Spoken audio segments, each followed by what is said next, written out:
Welcome back. Thank you, everybody. And just to say, first of all, all of the presentations that you will have seen today are already shared up there, so you can go through them in more detail when you're ready. Secondly, the information that Susie would have presented today, there is a press release already issued on it, and there's a bit more detail and depth in it, well covered in the media today as well. So we'll get you a copy of that, the details of that as well. So there's lots more detail in it. So the way I'm going to just facilitate the next 25 minutes or so is walk through 3 tables at a time randomly. Please pose the question at your table. There's 1 or 2 tables don't have their table number just up. If you can, just make sure I can see it. I'll pose 3 questions at a time to the panel. I'll try point it to the panellist, or you can point it to the particular panellist that you want to ask it to, and we'll try in each session to get to as many tables as we possibly can, and make sure if someone can keep a note of what tables I'm asking questions on this time, we can share them the next time. So without any order, the first 3 tables, if you can get ready, I'm going to call 14, 6 and 5. So maybe 14 first, please.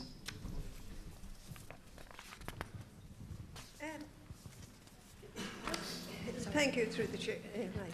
Thank you through the, now, this will be for Jim Walsh, I think. The figures you said there, as far as I hear, 50% of the benzodiazepines are who die from overdose on them have mental health issues. Now, I'm wondering, is there a need for more oversight on the prescribing of these antidepressants by physicians, especially for people with mental health issues? Thank you. Table number 6, please. How's it going? This question's for Nuno. So in Portugal, how long did it take to really start to notice a public buy-in to the new updated policies? How many treatment facilities were already established, or how many had to be established? Like, was there a huge kind of funding need for that? And in line with the policy, was there a shift in how drug prevention, and how drugs were, in like the enforcement of getting drugs entering the country? Was there a change in policy on that as well? Thank you, Kyle. And table number 5, please. Just another question for Nuno there. Just in regards to the Portuguese policy that's been implemented for many years, what were the main issues in getting that implemented? Like, were there any growing pains in getting policies in place, funding, things like that? Thank you. Okay, so 3 questions. The first one, which is around the whole issue of mental health and antidepressant usage and prescription. I might just ask Jim and maybe Susie to brief comment, and then Nuno on some aspects of learning curves and growing pains, and etc. Okay, I'll take this question on the benzodiazepines, which, as I say, you might know them as Valium or Xanax, and clearly if used under the direction of a doctor and taken correctly, they're a very useful therapeutic drug. But if they are misused or combined inappropriately with other medications, of course, they can cause overdose, and as we see, poisoning, death. Now, currently there's no electronic prescribing system in Ireland. And so that, yes, that would be something that would be very good to be able to, for example, look at somebody who may be addicted to benzodiazepines, because they do have an addictive, they can be addictive. So you could cut down on shopping, on GP shopping to get, extra benzodiazepines and put yourself at risk. Also in our system, for example, we do try to record if the drug has been prescribed to the person, or if they have got it illicitly or on the street. And we often don't know. And so it would be really good if, for example, our system, the NDRDI, could be linked even with the current national prescribing system, so we would have a better understanding of what drugs are being prescribed for the person and what drugs are being street, and that would really help us tell the policymakers and work with the HSE around understanding much better the issues behind the impact of prescription drugs on drug-related deaths. Thank you, Susie. Could I say something to it as Go well? ahead, Alfred. The benzodiazepine problem in substitution is a big issue in Austria as well. And I mean, there's of course an agreement that too many benzodiazepines are prescribed in many situations where they shouldn't be. But if people are dependent on opiates and benzodiazepines, then you have to do something about it. And so it's possible in Austria that doctors who subscribe substitution medicine at the same time can deal with the benzodiazepine problem, and they are not obliged to drop it, so they can change to a lower dose, to different substances, to have it under control. And it is absolutely naive to think that you can change something that people don't want to change against their will. Then they get it in the streets and there's more problems. So it's an important thing when you talk about prescription medicine, that you understand that even if it is a problem, to wish it away is the old drug policy we had. We just say, make it illegal, don't give it, which is not a solution at all. You have to deal with it, and there's some benzodiazepines which are much better because they have a different pattern of how they work, and if you can substitute people and control what they do, then it's better, even though it would be ideal if they wouldn't use it, but okay. That's another issue, to be realistic. Thank you. I'm just really trying to get through as many questions as I can, so sorry if I'm cutting people short. Nuno, do you want to elaborate just on growing pains? First, the first three questions. I'm not sure. You asked me how long did it took to take all the changes, or how long did it took for the people to be aware of the changes? Okay. Some people are not aware of the changes yet. Okay. It's when we decriminalized drug usage, basically what we did was we downgraded the possession for personal usage from a criminal offense to an administrative offense. So basically it's exactly the same thing as being caught driving without a seatbelt or riding a motorbike without a helmet, for example. So people are actually not aware until they are caught the first time and they get into the system and into the diversion scheme, okay? Because the criminalizing, by having, it's still illegal.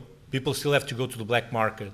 So people are not aware of how it actually works until they are stopped by the police and sent to the dissuasion commissions instead of being sent to a court of law, okay? So regarding the treatment centers, yes, there was a huge upscale in accessibility to treatment. We didn't open a lot of new treatment centers because they were already in place, but they were all basically upscaled. There were more funds being diverted into treatment because when the government asked the group of experts to make recommendations, they made like 86 different recommendations. I'm fairly confident to say that like 80, the purpose was to increase the accessibility to treatment, okay? So we didn't want someone saying, I have a problem with this substance, I need to get treatment, but I can get it, okay? So we started upscaling everything related with treatment and with treatment accessibility because of that. Regarding the prevention campaigns, thank you for that question. It's one of the good examples where we managed to take the politics out of a policy. We used to make, like everywhere else in the world, the Just Say No campaign, spending a huge amount of money in a single campaign, showing up in every newspaper, every television, everywhere, with zero results in terms of preventing people from using drugs. Very good for voters, especially grandmothers, because they think the government is doing something to prevent their grandkids from using drugs. It doesn't actually work with the kids. When you get a police officer getting into a school and saying, this is cannabis, don't use it. This is cocaine, don't use it. This is heroin, don't use it. You can see their glint in their eyes saying, oh, I like to try that one. No, I don't want to try that one. Right? It's what kids do. Okay? I have 3 kids, 3 boys, 19, 16, 10, all of them. When I say don't do that, they just wait for me to turn around and ask one of the brothers, shall we try that? So that's what people do, right? We have a complex brain that leads us to try new things. So we should be careful with the just say no thing. We changed that prevention campaign where we were spending a huge amount of money with virtually 0 results to smaller campaigns specifically directed to demographic groups of the population. We have prevention campaigns in Creole for African immigrants. We have prevention campaigns in Ukrainian for Ukrainian immigrants. We have specific campaigns for university students. We have specific campaigns for sex workers. They actually work because they are directed for that type of population, okay? Politically, it's not going to be easy. If you put these on the recommendations, it's not going to be easy that in 2024 they say, oh, this is a good idea, because it will make them lose votes in the next election, okay? Okay. Regarding the growing pains, yes, a lot of growing pains. The system was already in place. When we came up with the decriminalization, it was a new structure. The Dissuasion Commission, there wasn't anything similar. We were given a law to apply that no one has ever tried to apply. So we had to brave our way into unknown territories. And the system was already in place, the connections were already in place. We had to connect with all the structures. There was problems with the policing because they thought it was going to change the way they were doing their work on the streets. There were changes in treatment because we had to refer people to treatment centers. There were changes in treatment because we started referring people that were not the common drug addict, that were what we normally call problematic users, which are not drug addicts but are also not recreational users. And the treatment centers were not prepared to deal with this sort of population. Okay? So there was a lot of growing pains. There were also a lot of financial crisis in between. There was a lot of defunding in between. There was a lot of changes in terms of trends of usage, substances, way of usage, and so on. So I think it's also important to have that coordinating structure because of that. Okay, Nuno, I'm going to just hold it there, Sorry. please. No, okay. I think I'm just watching the body language. Everybody's really interested in this. So, but I suspect there'll be a lot more questions. So we'll try to get through as many as we can. Okay. Table 4, Table 1, and Table 13. Table 4, please. Good morning.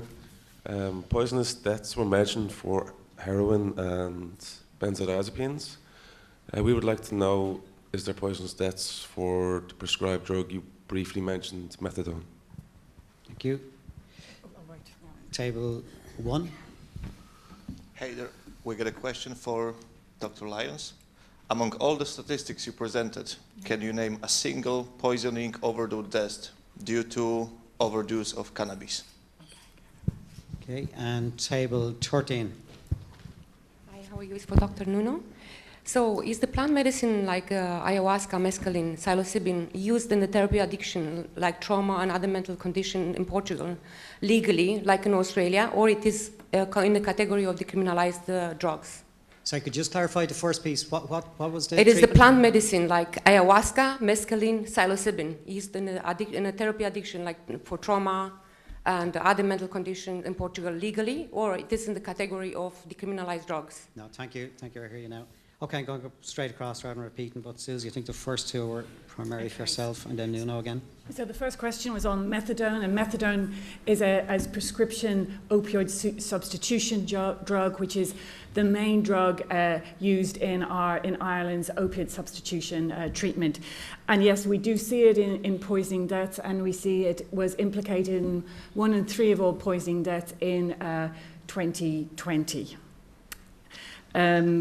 And then for the question around cannabis. So internationally, we know cannabis is rarely or ever implicated in poisoning deaths. It's unlike, you know, it's a different type of drug. But where we're seeing cannabis is, as I presented, in the non-poisoning deaths. And for those people who died, those drug users who died as a result of hanging, we know that cannabis was the drug most commonly used by that group. And while we may not make a direct connection, it's very clear in the international research that people who use drugs are at a much higher risk of suicide than the general population. So I hope that goes some ways to answer the question. So, That's very clear, Susie. Thank you. Nuno? Okay, regarding ayahuasca, mescaline, and psilocybin, they are still considered illicit substances, so they fall into the decriminalized model, although we are now starting some few trials to see the validity that they might have in terms of therapeutical effects. But it's, for example, methadone also falls into the criminalized illicit substance unless you have a prescription from a medical doctor. And so there are trials for therapeutic purpose regarding especially psilocybin and mescaline not, but psilocybin, mushrooms, basically. And so there's a few trials, but they are just starting. Thank you. To Alfred, go ahead. Yeah, to the cannabis issue, cannabis cannot make an overdose because it does not work in the brain center where you would have a depression. And the other thing is depressed people and people with problems very often commit suicides, and if you want to do a suicide, something relaxing like alcohol or cannabis could help you, and so there's always the question how much is substance related and how much is related to the basic problem. And there's not a big difference if somebody hangs himself, jumps down a cliff, or uses heroin. I mean, if it is a suicide, it's a suicide. And Well, that's an interesting one in the mix. Okay, and thanks, Alfred. I'm going to go to table 15, 11, and 3.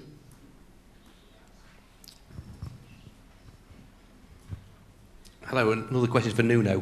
He said that Portugal takes a healthcare approach towards drugs, and they depoliticised that issue. Was it just the drugs healthcare issue that was depoliticised, or was it the whole of the healthcare system that was depoliticised? Thank you. Table 11. Thank you. This is for Nuno. Please tell us more, excuse me, about the dissuasion commissions.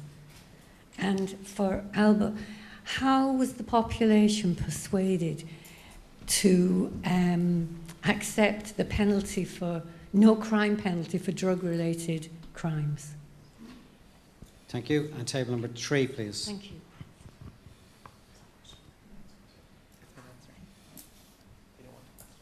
Table number 3, don't have a question at the moment. That's fine. Maybe table number 4, please. Wake up, table number 4.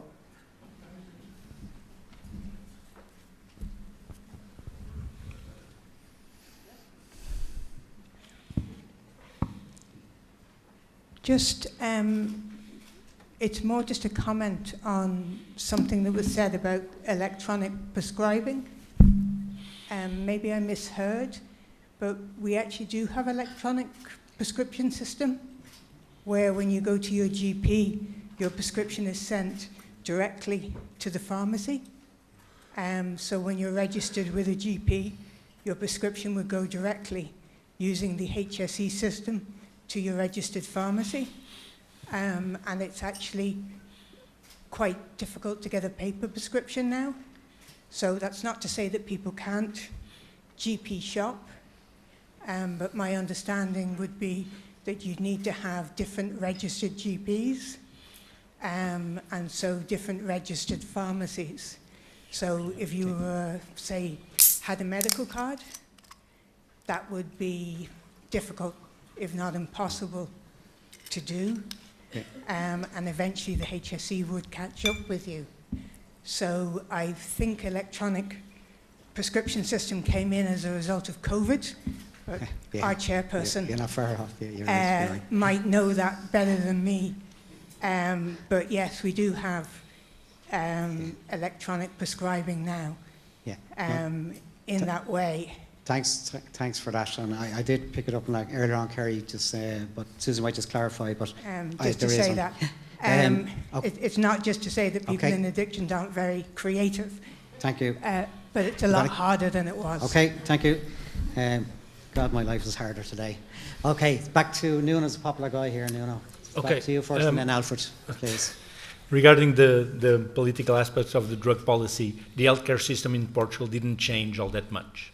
What we were able to do was decide upon a policy based on science facts and based on concrete facts and not opinions that may vary according to the next election. Basically, what you have when you decide to have an health approach to the drug-related issues is that you have to assume that you will not be able to have a drug-free society. There was never a drug-free society. There will never be a drug-free society, okay? So if you decide on that part, everything from then on will make a lot more sense. because you know people will use substances, legal, illegal, regardless of the legal status that the substance have, and some people will do stupid stuff while taking those substances. And having an health approach to the drug policy is also assuming that there will always be problems associated with it. And that was the step we were able to take. When you have a drug policy that is based on the judicial system and the justice system, you have a black and white perspective. Either you do, either you don't. If you have a medical perspective, you might do a little bit, okay? It's exactly like when you go to a medical doctor, he takes your blood pressure, it's too high, and he tells you, well, you know what, you cannot have 5 pints every day. But you will accept that you say, okay, nevertheless, I will take 5 pints on weekends. And the court system cannot accept that. This is the difference between the health approach and the judicial approach. The judicial approach is trying to win a war that it's not winnable, okay? So when we decided to have an health approach, we decided, okay, these people have their own opinion. We might agree or might not agree with it, but we will be able to come to a middle term and to eventually improve their quality of life. It's a little bit like harm reduction. Every medical doctor is a harm reductionist because in the end, everyone will die, right? So a medical doctor is not there to prevent people from dying because everyone will eventually die in the end. But nevertheless, they do their job trying to increase the quality of life of people until they eventually die, right? Because otherwise, if we had a judicial perspective on medicine, no one will be a medical doctor. Okay, so regarding the CDT, I have way too much to say about the dissuasion commissions. It's what I do. What are they? They are an administrative authority empowered to apply sanctions, basically. We do assessment, we do risk assessment, and we decide if the person is going to pay a fine, or if the procedure is going to be suspended, or if the person is going, or if the procedure is going to be closed because the person accepted the referral for treatment. It's an administrative authority, but under the Ministry of Health. So what we have to do is we have a procedure that starts with a police officer catching someone in the possession of an illicit substance. What we have to do is decide upon that procedure. Is that person going to pay a fine? Is that person going to do some community service? Is that person going to do regular presentations? Things like that. The sanctions are exactly the same as the driving offenses. Because we work for the Ministry of Health, we do assessment, we do risk assessment, and eventually we do proposals for referral, either for counseling or for treatment, or for other problems that the person might have.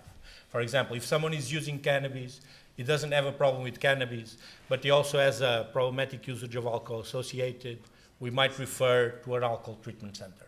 If the person is a long-term unemployment, we might refer to the unemployment center of the residential area. If the person is, if their scholarity level is fairly low, we might refer to a formation course on their residential area. Are they going to get a job? Are they going to get a degree? We don't know. But at least we try to connect them with structures, which is the exact opposite to what courts do. Courts were not invented to deal with the problems of criminals. Courts were invented to deal with the problems that the society has with criminals. So basically what they do is they pick them up, they remove them from society, they disconnect them from society. Okay? When you go to a medical doctor, it's an eye-to-eye conversation, people are open to express their opinions, and eventually what the medical doctor do is reconnect that person with something that they lost, as opposed to court. Normally when I say bluntly that the CDT is an administrative authority, people think, oh, it's like a court. It's not like a court. Okay, Nuno, can I just want to bring Alfred in. Just to say we have a lot of information which Nuno and his colleagues have shared with us on the Dissuasion Committee, because I know there's a good interest in it, and we'll put that up on the member site today as well, so it's a little bit of light reading as well. And I'll be available throughout the day if anyone wants to dig in a little bit more about the Dissuasion Commission. Thanks. In case they don't invite me for the September meeting, we can just deal with it right away. I think you might be still here talking.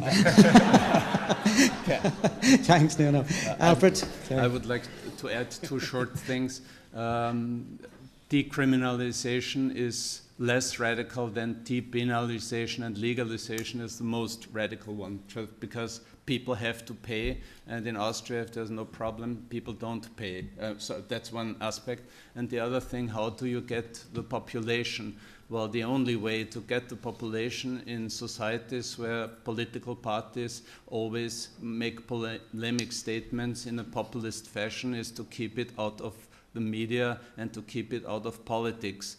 And this was what Austria tried for a long time, which worked, and we have migrant and COVID problems, so there's other problems for populists now, and it's not the drug issue, but if the other problems run out, then drugs are always a good issue to start, and then the whole thing might deteriorate quickly. So the most important thing is to keep it in the expert field and prevent that populist parties pick up the issue to get votes. Okay, so just first of all, can I ask you to show your appreciation for the panelists who give us a wide range?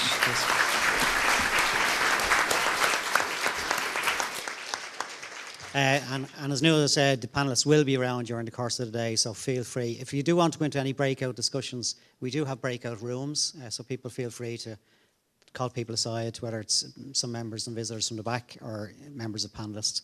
So for the next 25 minutes, so up to 11 o'clock, I'm going to pass you back to facilitators and to discuss at the table, to start again thinking maybe solutions. What from a strategic or policy perspective do you think we could make better from what you've heard from the panelists today? But your facilitators will walk you through that.